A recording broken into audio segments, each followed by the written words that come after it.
मंदिर तक, मंदिर के बाद स्कूल तक बिलोनिया के निवासी चोरों के तांडव से परेशान। बिलोनिया में करीब 130 वर्षीय वीर विक्रम किशोर इंस्टीट्यूशन पर चोरों का हमला। चोरों के एक समूह ने स्कूल के विभिन्न कक्षाओं से 10 पंखे चुरा लिए। पता चला है कि बिलोनिया के बेसिक स्कूल BKI में इस महीने की 18 तारीख से हायर सेकेंडरी और सेकेंडरी बोर्ड की परीक्षाएं शुरू होगी। इसी बीच आधी रात को चोरों के एक समूह ने 10 सीलिंग फैंस चुरा लिए। नतीजतन माध्यमिक और उच्च माध्यमिक परीक्षार्थियों के लिए परीक्षा में बैठना मुश्किल होगा, स्कूल के प्रधानाध्यापक ने कहा।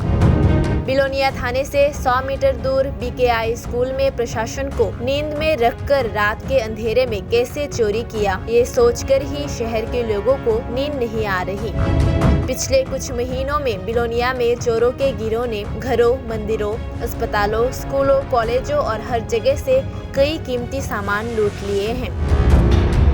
किसी भी तरह की चोरी पर लगाम नहीं लगा पा रहा प्रशासन चोरी के विभिन्न मामलों की जांच कर रही है।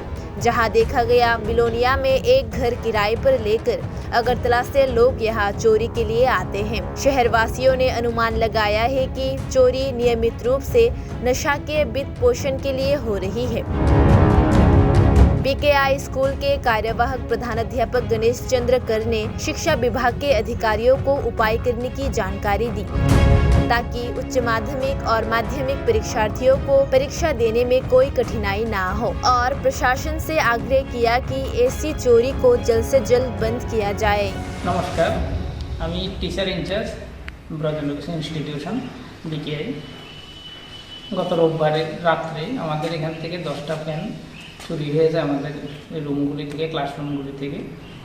মূলত আপনাদের জানা আছে আগামী 18 তারিখ থেকে মাধ্যমিক পরীক্ষা, টার্ম 2 পরীক্ষা, এবং 2 তারিখ থেকে 2 মে থেকে উচ্চ মাধ্যমিক টার্ম 2 পরীক্ষা। এই সময়ের মধ্যে আমরা সবসময় রুমগুলিতে সবসময় ফ্যানের ব্যবস্থা থাকে, তবু পরীক্ষার সময় বেশি গুরুত্ব দিতে হয়। স্টুডেন্টরা একটু পরীক্ষার সময় বেশি পরিমাণে টেনশন ফিল করে। এই সময়ের মধ্যে আমাদের যে ফ্যানগুলি চুরি হয়েছে, এতে আমাদের অনেক ক্ষতি হবে। আমরা এখন ভাবছি কী করে এগুলো ম্যানেজ করা যায়। স্টুডেন্টকে তো আর গরমের মধ্যে বসে পরীক্ষা দেওয়া যাবে না। আমরা থানায় ইনফর্ম করেছি, তারা একজন অফিসার এসেছেন, ইনকোয়ারি করে গেছেন, এবং সন্ধ্যার সময় আমার ওসি সাহেব বলেছেন আপনি আসুন একটু কথা বলেন। উনিও কথা বলেছেন, আমি আমার বক্তব্য পেশ করেছি, উনিও বলেছেন বিষয়টা কতটুকু দেখা যায়, কতটুকু কী করা যায় দেখবেন। আপনার দপ্তরকে কি জানিয়েছেন? হ্যাঁ, আমরা আমাদের দপ্তরকে জানিয়েছি। বিকল্প কোনো ব্যবস্থা, অর্থাৎ ফ্যানের আগামী দিন পরীক্ষা চলাকালীন অবস্থা? ব্যাপারটা হলো যেভাবে হোক আমাদের বিলোনিয়া এক্সাম কমিটি করে একটা আছে, বিলোনিয়া পাবলিক এক্সাম কমিটি আছে, সেখানে আমাদের টাকা আছে। এখন যেভাবে হোক আমরা ভাড়া আনি বা যা করি আমরা এগুলো ম্যানেজ করতে হবে, নাহলে স্টুডেন্ট কী করে এই গরমের মধ্যে পরীক্ষা দেবে 3 ঘন্টা।